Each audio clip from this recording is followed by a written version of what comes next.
Number 10, can use 90% of his brain. When people think of Slade Wilson, some people just think of him as another Deadpool. While Deadpool may have soared in popularity due to his feature film starring Ryan Reynolds, it is actually Deadpool himself who is the Marvel ripoff version of Deathstroke. That's right, Deathstroke actually came out before Deadpool was even around. And comically so, Deadpool was actually very aware of this, as were his creators Rob Liefeld and Fabian Nicieza. As such, when people think of Deathstroke, they often think of a skilled mercenary with a healing factor. But something they forgot is while Deadpool is mentally tormented by his own self-awareness and his insanity, Deathstroke is actually a level-headed and serious tactician, making him even more dangerous than his Marvel counterpart. Kinda making sense as to why they made him like a little more crazy in the Marvel version, get it? It's making fun of him. This is also due to the fact that the super soldier serum that Deathstroke was exposed to increased his mental capacity, allowing him to access 90% of his brain capacity. That's not how that works, but very well, comics. This makes him smarter and an incredibly fast thinker, and I would even argue that this power is way more valuable than his healing factor,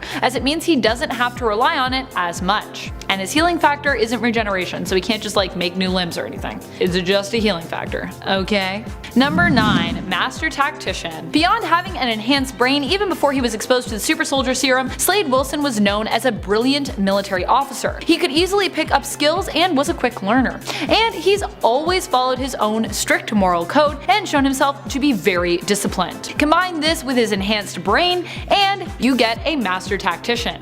When it comes to plotting and planning, there's almost no one better than Deathstroke in the entire DC universe. And if you don't want to take my word for it, take Superman's. When Superman needed a tactical officer, his first thought was of Deathstroke. He didn't really even know him that well at the time. He actually asked Slade to join him in fighting a war in space. And let's not forget how Deathstroke once whooped Batman's butt, a hero who is known for his contingency plans and tactical prowess himself. Number 8, Energy Lance, or Energy Staff, depending on, what you want to call this thing. I like to think of it as a lance, but When you think of Deathstroke, you might first think of his iconic sword, and while he does fight with that often, there's another weapon that Slade is also apt to reach for, his Energy Lance. His Energy Lance can be adjusted when it comes to the amount of energy it blasts you with. It can also be adjusted in size as well. Slade has used it to both stun and kill enemies. Later he has it modified so that he is actually the only one who can use it, as its activation is tied to his costume's gloves, so no one can wield it against him. The lance itself has also been known to emit blasts strong enough to blow up a helicopter in a single hit. That's insane! It should be noted that while it was capable of that feat, however, it struggles to blow a hole in battleship steel. I guess battleship steel is stronger than helicopter steel? These are like the grades of steel. What are you making with that steel? That will be the strength of that thing. Number 7, Telepathy. Sinister is also an accomplished telepath. In adaptations, for some reason, this isn't often the part of his powers that is highlighted. Watching the 90s animated series as a kid, I had no idea, but I was also like 8. So he can do your standard telepathic dealings for a radius of 250 meters, so he's not exactly the most powerful, but hey, if you get into that radius you are in trouble. And at times he can extend it, but that takes effort. He can read your mind, project thoughts, mask his presence, take over bodily control of a person, cause amnesia. He can also erect a psionic shield. Scary stuff. He tends to do this for furthering his ends. I keep wanting to say for sinister purposes, but no, that's what he wants. Number 6, Improved Depth Perception. Deathstroke is known for his iconic mask, which if you weren't aware of, isn't just all show. Or well, it is kind of all show.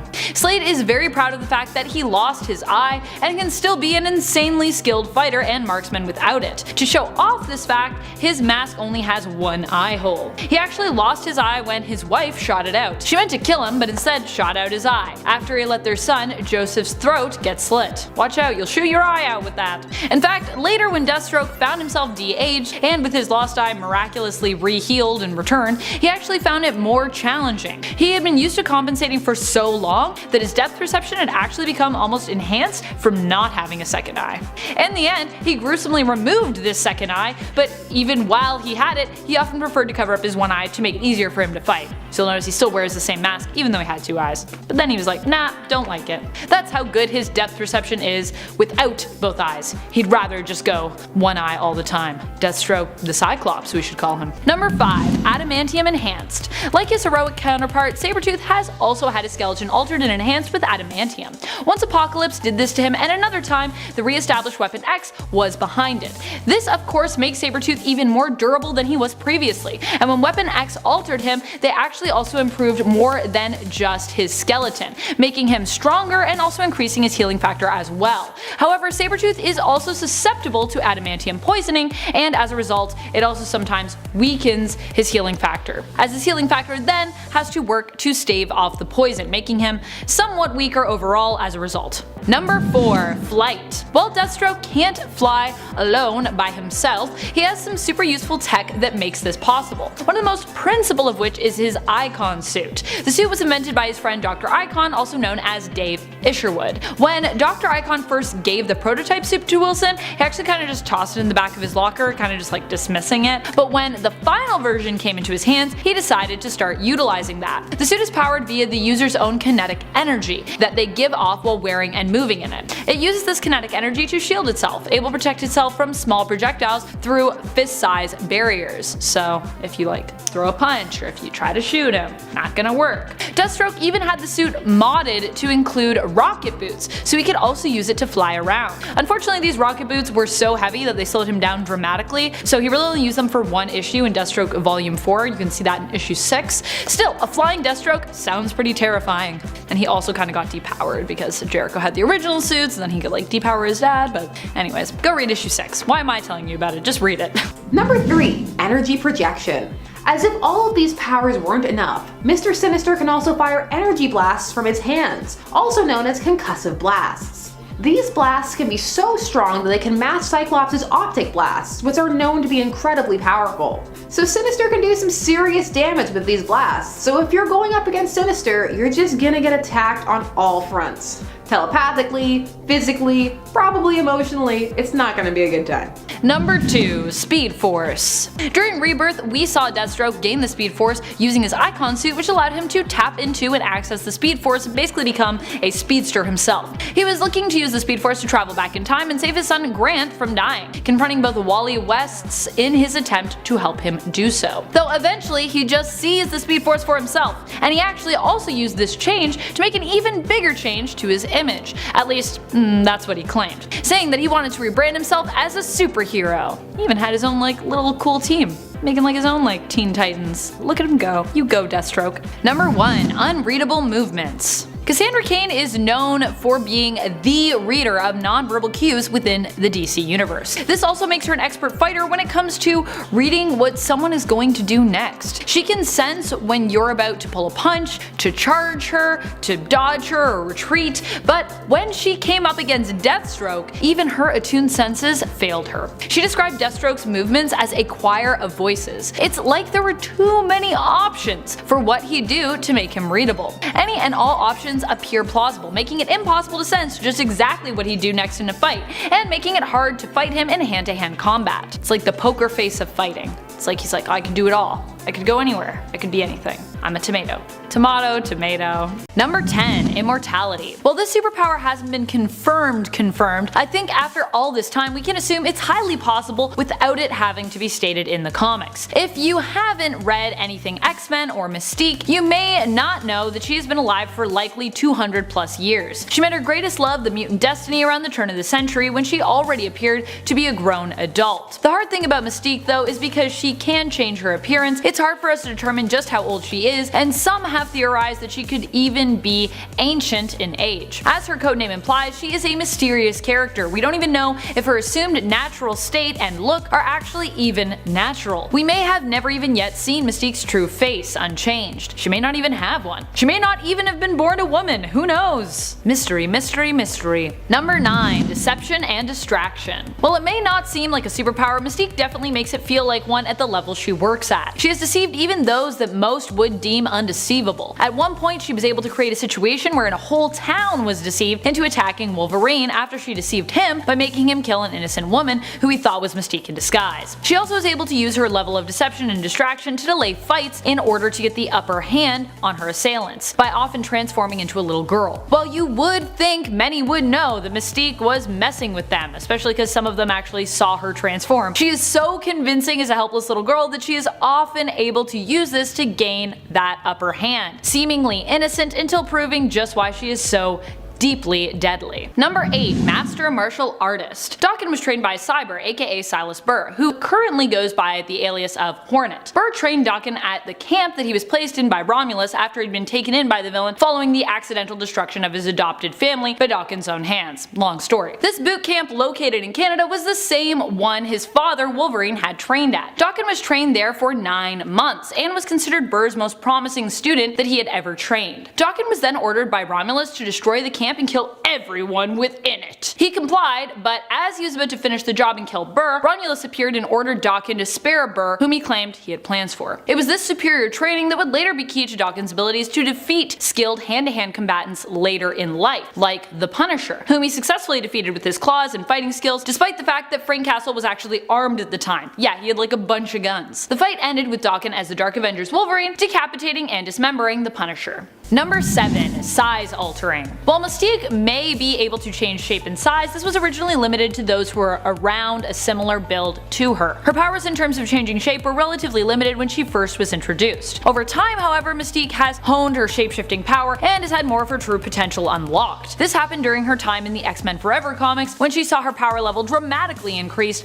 in the capacity of changing size. She was then able to make herself gigantic in proportion. Based on what we've seen here and there over the years since this development, she should be able to adjust her size on pretty much an Ant-Man level, but unfortunately this seems to be a power that many writers leave unutilized, so it doesn't come up a lot. Probably because it would make her too similar to Ant-Man himself, and we'd all rather see Mystique shapeshift into everyday looking people or mutants most days, rather than, you know, giant versions of them, or giant versions of herself, or microscopic versions of herself, or really tiny versions of herself. You know what I mean. Number 6. Improvisation and acting. Many may think it would be easy to be villain Raven Darkholme. All you have to do to be the good guys, or when you're being good, the bad guys, is shapeshift into someone else and everything is pretty much almost done for you. But what people often forget is Mystique does not gain the memories of those she changes into, so her trickery and shapeshifting is more of an art than you'd think. Beyond looking like someone, she often has to play the role of the person she is imitating well enough to convince those around her, sometimes people who know that target intimately. And she's managed to successfully pull this off on multiple occasions, even when the person she's imitating is like a genius scientist, or even if she's convincing the romantic partners of those she imitates in the bedroom as well. Phantom X seemed pretty convinced when she slept with him while under the guise of Psylocke, so. Number 5. Shapeshift into animals. Not only can Mystique shapeshift into other beings, but once her power level was increased in the comic, she also found it possible to shapeshift beyond humanoids. She could give herself tentacles, turn into animals, give herself wings, and even once turn into a sheet of paper in order to survive an explosion. Making oneself almost two-dimensional and as flat as a sheet of paper is pretty impressive. Though thankfully that sheet of paper didn't catch fire in the explosion. I feel like, you know, there'd be a risk of that. While in the comics she did not possess this level of shapeshifting abilities immediately, in the X-Men Evolution animated series she started off being at this level with her powers. Mystique has even used her shapeshift abilities to make internal changes to her body, shifting vital organs around to protect them from getting damaged from injuries. Number 4. Magical Bite. Cheetah's fangs aren't all just show. She often uses them to tear people apart so she can feed on their blood. Her bloodlust comes as a punishment from the tree god Kartaga, who grants Cheetah her powers as her husband. Because Barbara was not a virgin when she became his bride, she now has a bloodlust to satiate as a result. Not that this bothers her. In fact, she seems to revel in it. But beyond using her fangs to help her feast on human and animal blood and flesh alike, she has also proven just how tough and powerful her bite can really be. Because her powers are also magical. So because her powers are also magical, she can actually break Superman's usually impenetrable skin with her fangs. Bullets might bounce off of him, but Cheetah's teeth manage to just sink in just fine due to her ability's connection to magic. Number 3. Mask his scent. Despite not being at an Omega level when it comes to his pheromone powers, Dakin can actually use his pheromone powers to also hide himself when he wants to remain hidden. We all know how good of a tracker Wolverine is, and with Dakin's senses heightened as well, he has also inherited his father's gift for tracking. But unlike his father, he can also mask his scent, making him an especially good hunter and tracker in the sense that he actually can't be tracked himself while he's tracking you. So it would be hard for anyone to know that Dakin was actually on their trail, and it would be equally hard for someone to hunt him. Pheromones. They're more than just emotion manipulation. Fun fact. Number 2. Telepathic immunity. During Mystique's series of the same name, Mystique Ultimate, we get a more in-depth look at Raven's mind and abilities as she works alongside Charles Xavier. One thing we learn from her close interaction with Charles is that her mind is basically unreadable when it comes to telepathy, adding to her ability to become, well, just about anyone. Charles himself attests that her mind is too chaotic to read, too erratic. It's like it's constantly being reshaped and reformed. So apparently her shapeshifting abilities also grant this secondary telepathic resistance as well, guarding her against being easily found out while under disguise. If you want more insight into just how much work goes into wielding this power and honing it, you should check out X-Men Black, Mystique, which delves into Mystique's perspective when it comes to all that is involved behind the scenes. Number 1. Scent altering. For all of her time in the comics, Mystique definitely is the type to hold grudges, and definitely see them carried forward throughout. One such person she has had a big issue with throughout her history is Wolverine. These two have been on and off again lovers, enemies, and occasionally partners for at least 90 plus years. We see them meet in the 2003 Wolverine series in 1921 Mexico, bonding over the fact that they are both prisoners sentenced to death. Their long-standing relationship would at one point end in Raven's death at Wolverine's hands as revenge for her sending him to hell. Her death of course was short-lived, because comics. Her body was recovered and auctioned off to the Hand who resurrected her. When she returned from the dead, she was even more powerful than ever, and while her scent could normally be used to give her away, even while disguised to Wolverine, who had even used her scent to track her before, she now possessed the ability to adapt her scent to those whose form she took, making her an even more powerful shapeshifter, nigh undetectable. Can't detect her thoughts, you can't detect her smell. What can you detect? Nothing. Number 10. Superhuman senses. When people think of Sabretooth, they usually think of a worse off Wolverine, but what they might not realize is just how close Victor Creed is to Logan when it comes to the abilities that they share. In fact, I would argue that Sabretooth is even a maybe better version of Wolverine when it comes to his power levels. Like Logan, he can use his enhanced sense of smell to track, but he can also tell if someone is lying. His eyesight, however, seems to be even better than Logan's. He has frequently been shown to have night vision and can even see in infrared. He has an enhanced sense of taste as well, and his sense of hearing and smell are so good he was able to use them to sense a ninja from the Hand sneaking up on him and an intruder in the X Mansion that no one within was able to detect, including the mansion's advanced security systems. It's like you have a mansion full of mutants and a cool security system no one notices except for Sabretooth. That's how good his senses are. Or how shitty everything else is, I'm not sure which. Number 9. Fangs. You might also remember Sabretooth's claws, another similarity to Logan when it comes to his abilities, though his are somewhat different, more nails than bone spikes. But beyond those, Sabretooth has also prominent fangs. In fact, his fangs have always been prominent. Growing up, his father would actually pull out these pointed devil teeth in an attempt to fix his son. His healing factor of course always meant that they would grow back in, causing his father to torture him by prying them out of his mouth once again. Seriously, as much as Sabretooth is a villain, he still has a really tragic enough backstory that you almost feel inclined to empathize with him. His fangs are also known to be sharp and stronger than human bone, so not someone you would want to have give you a love bite probably. He like nips at you and accidentally tears out your throat. Oops. Number 8. Slowed aging. Having a healing factor grants Sabretooth more than one superpower. Not only can he heal himself from injuries and has resistance to poison and disease, but this also grants him slowed aging. It was even suggested at one point in the comics that he had been around since the time of the Roman gladiators. However, this fact was later retconned and it was later confirmed that he has actually only been around as long as Logan really has. But still, that makes him over 100 years old. And he certainly doesn't look it. Wolverine has even suggested that Sabretooth's healing factor could be stronger. So it's possible that while old man Logan is trucking around, Sabretooth is just somewhere out in the world still looking not a day over 35. Or 40, depending on, what you see when you look at Sabretooth. Number 7. Enhanced senses. Similar to some other superheroes who are known for their healing factor, Deathstroke also has enhanced senses. Honestly, it seems like a lot of times these superpowers are like this weird package deal. You got a healing factor, here's some enhanced senses, they just come together. And there appears to be no exception with Deathstroke. Both his sense of hearing and his sense of smell seem to have been enhanced as a result of his exposure to the Super Soldier Serum, or the immunity to the Truth Serum, depending on where you're at in his continuity. Because originally that's what they told him. They're like, this will make you immune to truth serums. And he was like, I'll take that. That sounds useful. But it wasn't that. Haha. Spoilers. Number 6. foot claws. So when it comes to claws, Sabretooth has got them on lock. In fact, he has more claws than he likely knows what to do with. While we see him using the claws on his hands quite often, something that gets less attention and comic book coverage are the claws on his feet. Like the claws on his hands, they can be assumed to be just as strong and durable. And when I say strong, I mean it. We have seen his hand claws cut through concrete before. His claws are shown to be an extension of his nails, and the same goes for his feet. So he has really long toenails, I guess, when he wants to, and although it seems awkward, he could also use them in a fight. Similar to his fangs, his claws are also obviously stronger than bone, so think twice before you try to break one of his nails.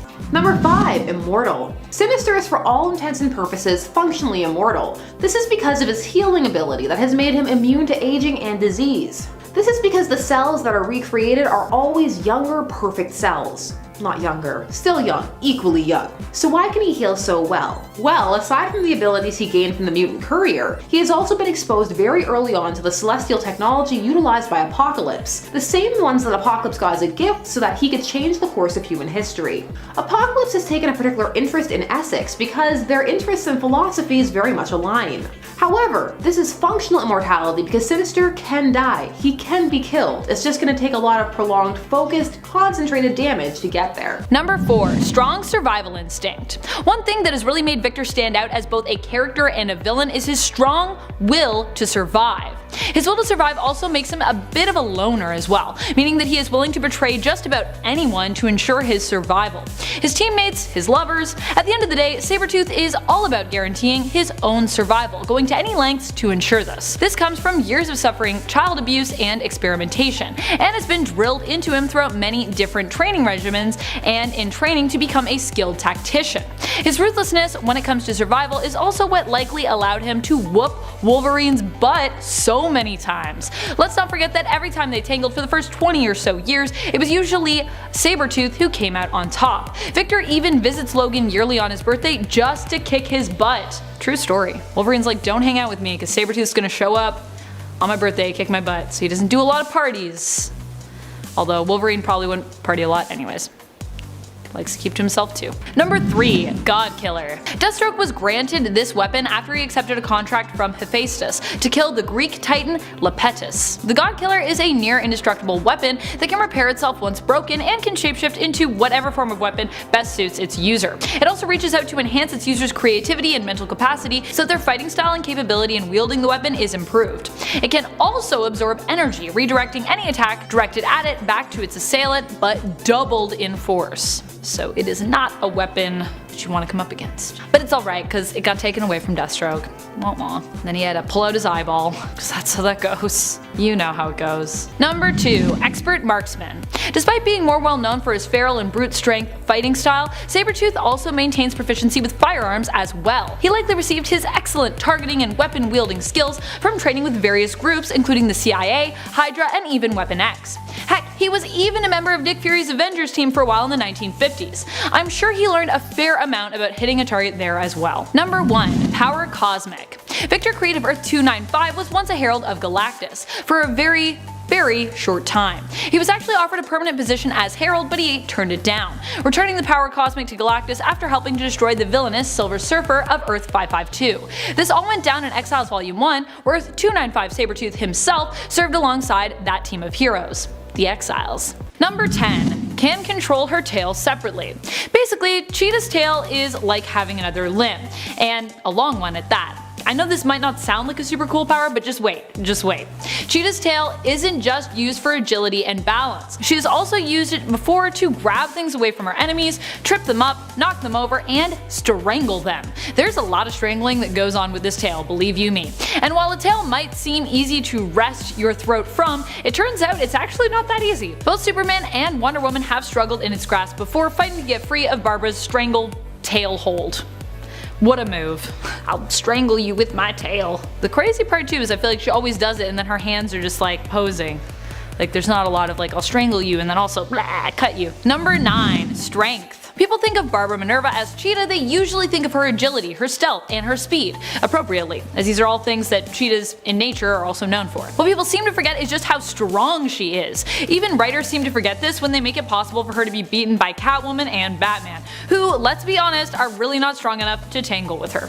With her power imbued by magic, she is a very strong and dangerous villain. We have seen her grapple with both Wonder Woman and Superman, and easily hold her own against Diana, even beating her from time to time. Though there are usually some extenuating circumstances surrounding these scuffles where she wins, but I digress. Still, the two have been judged to be almost equal when it comes to strength multiple times, including when we saw the two women in a tug of war involving Wonder Woman's lasso of truth. Can I also just point out that Cheetah was both tangled up at the time and was only using one arm as well while she held off Diana's pull? That's insane.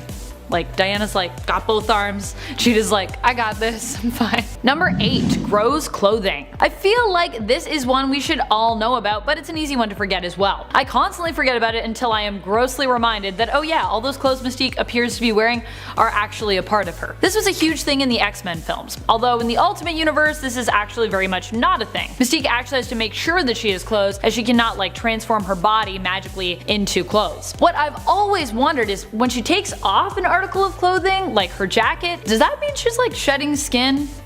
What's happening there? Number 7. Superhuman durability. Her durability goes beyond what you might expect when it comes to a supervillain with the powers of a cheetah. While being agile and dexterous enough to dodge blows, it seems that Barbara spends more time taking hits than dodging them, which when she's going up against members of the Justice League seems like a surefire way to get KO'd, and yet she manages to hold her own. She's durable enough to take a hit from Wonder Woman or Superman even and get back up, and at one point she was even hit with 50,000 volts of electricity and still just continued on, barely even phased. If that isn't superior resilience, I certainly do not know what is. 50,000 volts of electricity, that's a lot of volts. That's more than this many. It's a lot. Number 6. Size altering. During the events of Trinity Volume 1, Cheetah joined up with the Dark Arcana, a group of villains each representing a card/character from the tarot, and imbued with godlike powers. Cheetah herself represented the Star, and had many additional abilities at this time, including size altering. At one point, a giant cheetah rampages through a city where it seems like she is also kind of turning the civilians into cheetah-like creatures themselves. So there's a lot going on in Trinity. There's a lot of souped up villains. It's insane. Number 5. Gun proficiency. For those who are unaware, Cheetah was also part of the Suicide Squad for a short time. Her time on the squad was brief, but during it we got to see another side of Cheetah, a villain who usually actually operates alone.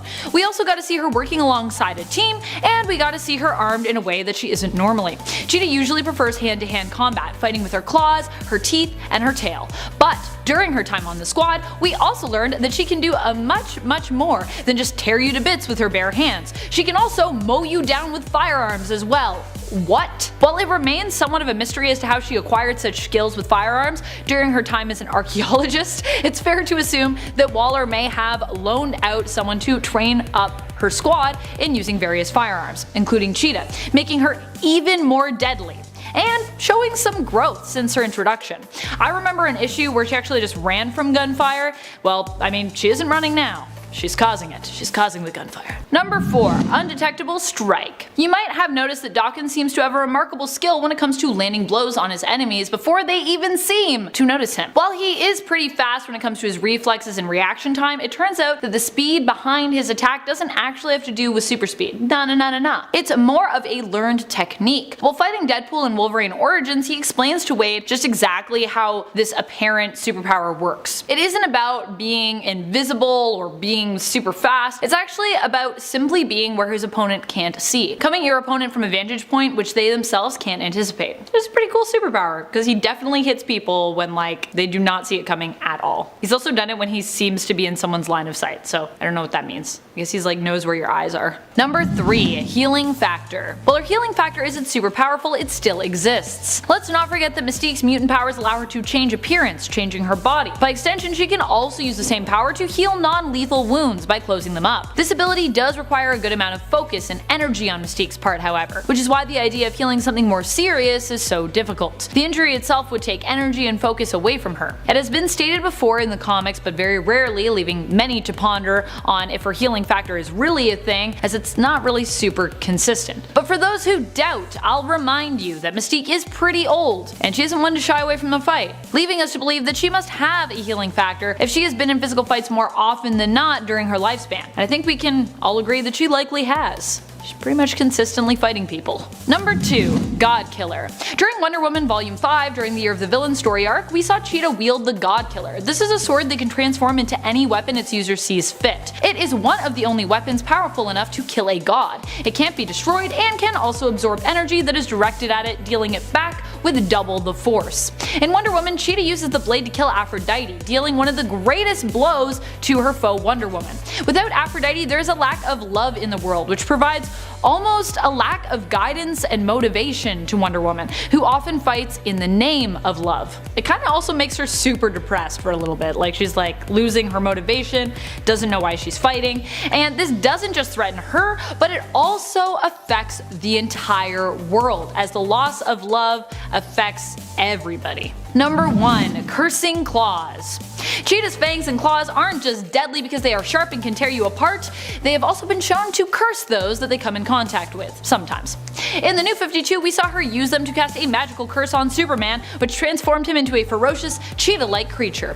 Barbara was able to use him against the Justice League as a result of this transformation.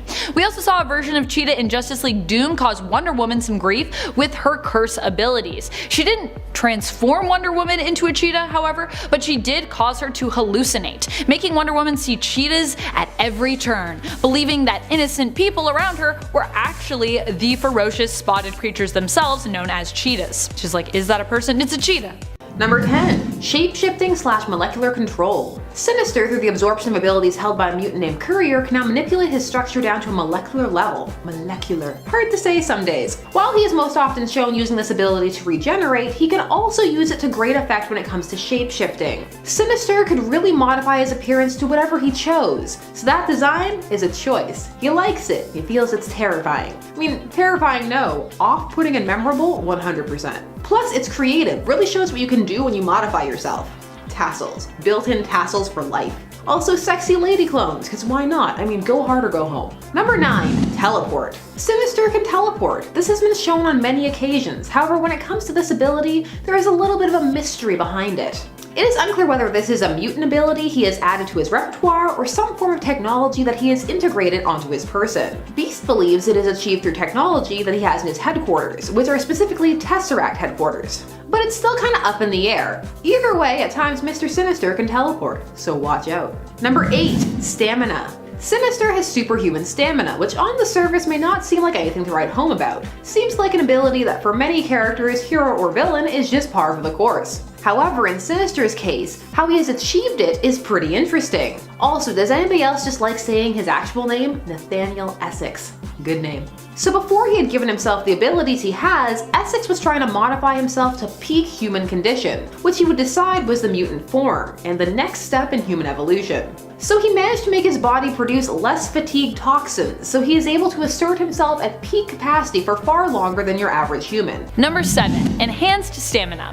Another power that is a byproduct of Sabretooth's insane healing factor is his enhanced stamina. His healing factor helps to reduce the physical exhaustion his muscles feel during prolonged physical activity. This is because they help to negate the buildup of lactic acid that would normally cause one to feel fatigued and repair damaged muscle at an accelerated rate. Number 6. Mild Technopath. Sinister has the ability to sync up with his tech. Now the mild is there because this is not all tech, it's his tech. That is stuff he is working with specifically and only what he is interested in. Sebastian Shaw has stated that Sinister often doesn't make plans the best that they could be because he gets attached to older modes of technology when advancements have already been made. Advancements that could really update or speed up his plans. Sometimes you just get used to doing things your own way. Now I like to imagine Sinister on like a broken phone several generations old while the rest of the villain community is trying to get him like the new iPhone. Make your own fun. Make your own headcanons. Number 5. Master Manipulator. Along with being a skilled tactician, Deathstroke has proven to be a wily adversary. Not only did he plot to corrupt the Teen Titans using his own son Jericho, though that somewhat backfired. And before that, he tried to corrupt them using Terra, though I'd rather not talk about the problematic yet amazing storyline that was the Judas contract. But he also has manipulated the Flash into a position of weakness so that he could attack him, and has impersonated heroes such as Batman to manipulate others into doing his bidding. Also, just impersonating Batman itself is a skill, and is pretty ballsy. Like, if Batman catches you, phew, ugh. I mean, I don't think he's scared. He's obviously beat him up before, so. Deathstroke is not scared of anyone, not even the Bat. Number 4. Telekinetically increased strength. Mr. Sinister has telekinetic abilities, which in and of itself again can seem like it's just being passed out like free samples at the supermarket, but how he uses it is fascinating. He sometimes uses his telekinetic abilities to augment his strength. So before telekinesis, he vacillates in between being able to lift between 2 to 10 tons. This depends on his current shape, as using his shapeshifting abilities can also alter his strength. However, when he uses his telekinesis to boost, he can lift up to 25 tons, and that is nothing to sneeze at. Although when you think about it, it's also double the exertion, because now it's both mental and physical exertion. Number 3. Master Manipulator. With Sabretooth being as strong and feral as he is, people often forget that he is also quite brilliant when it comes to plotting. Over the years, he has created many plots and tactfully manipulated others into doing his bidding, especially Wolverine. He manipulated Wolverine into killing his own son, and in Wolverine Volume 2, Issue 10, into slaughtering an entire village of pretty much innocent people. He's used his intellect to break into a heavily guarded government facility, and to even beat Mr. Sinister, who is known for his brilliant mind. Number 2. Geneticist. That's not a power, you cry. However, in Sinister's case, I beg to differ. Allow me to elaborate. It was Nathaniel Essex's interest and abilities to manipulate genetics that granted him powers in the first place, as he used himself for experimentation. And his powers come from multiple sources, so even then it can be hard to trace. He learned to add abilities to himself, and made himself a mutant by choice and design. That's pretty impressive, actually. He's also used this ability to create an army of clones. So without this first interest, there would be no Mr. Sinister in the first place, and that makes it pretty important. Number 1. Gambit.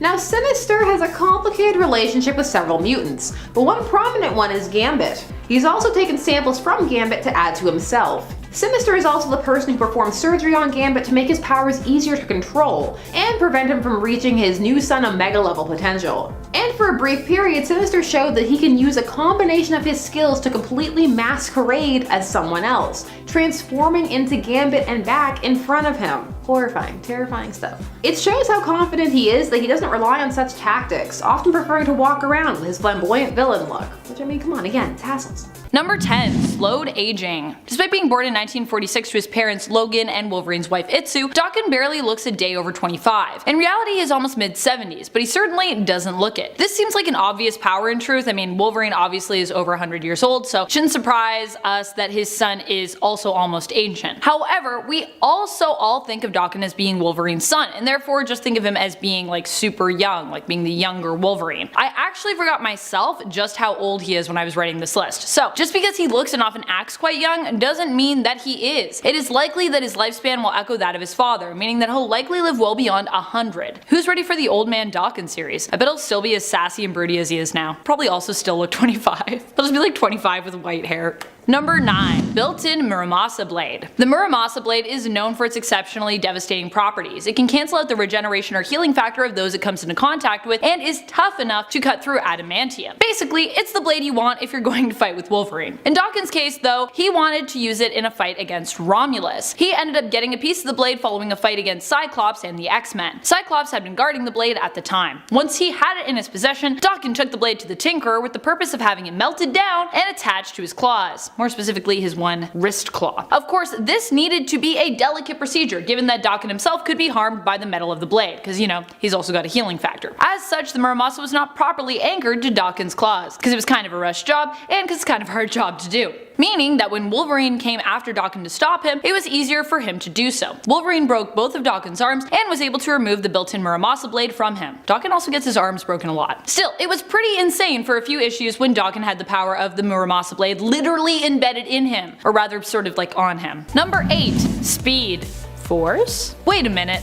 Don't we all know this one? Well, I mean, you do. Yes, you know that she's fast. But do you know just how fast Minerva is? And wait, did Minerva ever have the Speed Force? Well, No, not exactly, but she's definitely been faster than a cheetah, and a cheetah can go up to 120 kilometers an hour, which is around 70 miles per hour for those of you who are watching us in the States. She's usually measured at the same speed as Wonder Woman, the two women being deemed even, but still behind in terms of levels of speed when compared to with Superman and all of the Flashes. At one point, however, Barbara wanted to become even faster, to beat Wonder Woman and rival the Flashes as a speedster herself. She reached out to Hunter Zolomon about this, and although he explained he couldn't just lend her speed or just help her tap into the speed force or speed energy of any kind, because it doesn't work like that, he did offer to help her somewhat. He trained her and explained what was holding her back was actually psychological, and that she would have to kill the previous cheetah, Priscilla Rich, to move forward. It turned out he was right, and we saw an even faster version of the cheetah emerge after she killed Priscilla, one who was shown to almost rival Wally in speed in Volume 2, Issue 214 of Wonder Woman. That is until she kissed him. Don't ask me, just read the comic. I know there's gonna be people that are gonna be like, what do you mean until she kissed him? What does that mean? You gotta read it, it's confusing. Wonder Woman's in a blindfold, it's all nuts in that comic, man. There's a lot of questions I have. Number 7. Emotional manipulation. Daken has the ability to secrete pheromones which allow him to manipulate his opponent's emotions. He can make you feel depressed, happy, erratic, anxious, sad, or even calm you mid-fight. I wonder who that could be super useful against. Calming one down. You guessed it, the Hulk, or more specifically in regards to my example here, the Hulk's son Scar. Daken used this technique on Scar mid-fight, causing the big green guy to sit down and talk with him and then change back into his human form. He almost kills Scar as a result, at Scar's own behest while in human form. Fortunately, Banner and Logan bust in and put a stop to this. Logan's like, I told you my son was wily, I told you. He's a troublemaker, that Daken. Number 6. Samurai. Wolverine was trained as a samurai, and though he and Daken are very different people, it appears this skill did not skip a generation when it comes to Daken. Not that it's inherited, but you know what I mean. In Dark Wolverine issue 76, Norman Osborn questions Daken about his skills, asking him if he too was trained in the ways of a samurai, like his father. He answers that in fact he was, and that he also happens to be a skilled archer as well, adding that ability of marksman to his long list of capabilities when it comes to fighting. Because samurai are also trained in archery. Fun fact, in case you didn't know that. Number 5. Telepathic resistance. You might have guessed this would be on the list. I mean, if you've seen a lot of my other superpower lists revolving around mutants, you definitely were probably expecting this one. But you still might be surprised because, it's not what one imagines when they initially think of Daken's abilities. Daken's side defense abilities were so strong, as a matter of fact, that he was able to use them to rebound an attack on his mind from a young Jean Grey, throwing it right back at her, causing her to momentarily lose control of her abilities and attack her teammates. It's like a side blast outward at them. That's pretty cool though, if you can use it against, even though it was a young Jean Grey at all, I feel like a side defense that's a strong side defense. In my mind. Number 4. Super strength. What some people might not think about is the fact that Mystique has been shown to shapeshift on a molecular level. What does this mean for her abilities? It means that she can adjust her strength levels pretty much as she sees fit, and that when she appears to have more muscle, it's not just for show. She can actually use that muscle. Because of this, we have seen Mystique both while disguised and while not disguised do all sorts of crazy things. She once caught a kick from Sabretooth and tossed him through a window like a rag doll, and she has killed people with one punch. And she even one time broke Forge's cybernetic leg with a single kick.